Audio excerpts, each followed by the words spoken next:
Ito ay rated SPG. Striktong patnubay at gabay ng magulang ang kailangan. Maaaring may masiselang tema, lengguwahe, karahasan, sexual, horror o droga na hindi angkop sa mga bata.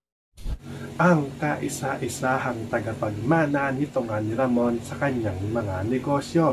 Dahil ito nga si Ramon ay naisipan na nga ditong hanapin ito nga kanyang anak dahil kailangan na nga daw itong makita at makasama at mabawi nga daw ito. Kaya pag-uutos nga dito nito nga ni Ramon sa kanyang mga tauhan na halughugin na nga daw nila dito ang buong Quiapo upang hanapin nga dito ang kaisa-isahang nga daw niyang anak.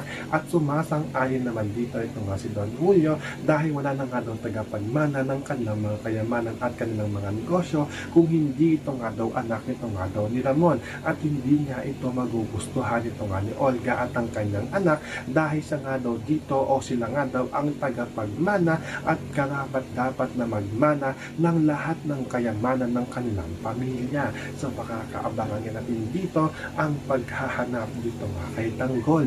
Yan ang ating mga pakakatukan at pakakaabangan dito nga sa PJ's Batang Quiapo.